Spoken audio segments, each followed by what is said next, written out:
abatunda omwenge mu bucupa mu Kabuga ke Wandago Magamaga Town Council Mayuge bakumbye kwirima ne bagamba nti kikafuuwe okubagoba ku luguudo webagutundira mu bucupa kubanga gwe mulimo okubayimirizaawo.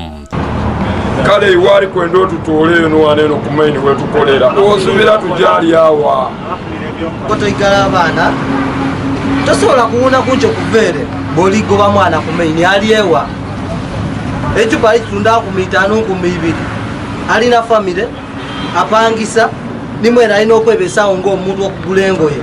Abakulembedde amasa ne basalirwa Nicholas Odoli n'abalala bangi okutaaka kakiririo muyambi wa radisi Mayuge Ramadhan bazanya okubalagira okwamuka ekifo kino nga bwadde amagezi okufuna ekifo ekirala webabeera bakolera ku ebavuddeko obubenje okweyongera. Abo basigala wano kizirisike kizono highway ekyokubiri n'abaana baife ba accessinga mangu omwenge ogwo. Bano bategeeza nga tebana bakubagoba basooke bafunire ekifo ekirala era ekinasobozesa bakasitoma baabwe okugenda ne babagulako omwenge. Ndidi nti batoola mu ssente edisomesa abaana baibwe era tetulubalobeere kukola bizinensi yaibwe aye babe mu kifo ekirala ekiri gazeted. Bagamba nti balina amateeka gabafuga nga bagagoberera bulungi. Nabo byonna byonna twasobola okuba nga ffe twakola etteeka lyaffe wano ku luguudo tulina etteeka lyaffe nga ife abantu ifebe n'okugwetundira. Peter Kasango ssente wa Wandago Magamaga agamba nti mu biseera ebyedda abantu balinga batya okugenda mu kifo ekyo kuba kyali kya bulabe. era nga tubakomera nti Wandago eira baakobanga nti w'ojja kufiiramu Wandago tebakuyisaawo. Wandago yalimbi ng'obukulembeze bwaife bukali enuma saawa eno abaana twabatyamya abaana twogera nabo abaana balegwe kukola emirimu. Ategeeza nti bayinza kubagobaganya nga batuuse ku lyengedde kuba tebatona mwenge gwokka oba okuguyisa wabula benyigira n'ebintu ebirala omuli okulima okulunda basomeseza abaana baabwe. Wala gino omulimu gwaife era abantu mubeewole ssente. Wano tulina ibbanka difunika ndo sentiment divino muwalaki. Yosefu Mugerwa nga yemeeyo omulondo wa Magamaga Town Council ne weregulira embula nti boogedde ku bikwekweta ebyo. So eno buky'abaana abo bakunjira at least yabitika obwibi ebikaabe bwakendeera tina kindi abaawo obubenje oba bugwirewo abantu bafuna okwambibwa okwendawulo obwangu.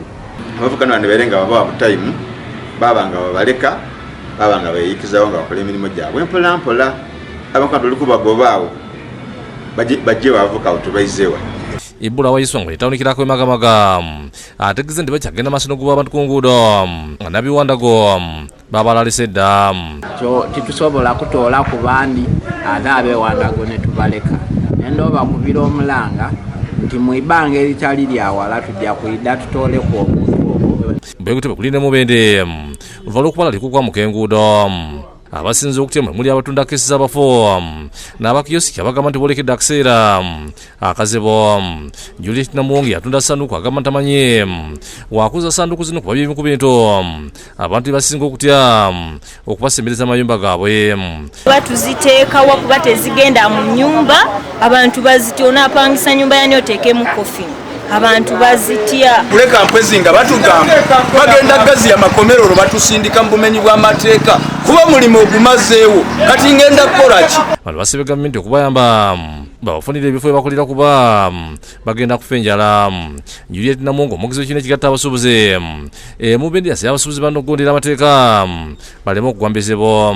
Nze mawulire nga ntegeezaako basuubuzi bannaffe naddala bano abatunda engoye nga nsaba tugondere ku mateeka bwe baba bakugambye eyingiza engoye akantu ako ke bataddeko X nsaba basuubuzi bannaffe akoko mu kagondere. Yemeya w'ekibuga ky'Emubende Salom Inya Innocent Sekizivo azibanda Mubende bagondera amateeka nti mu Uganda tosobola kuwaganyala kubanga Uganda erina amateeka.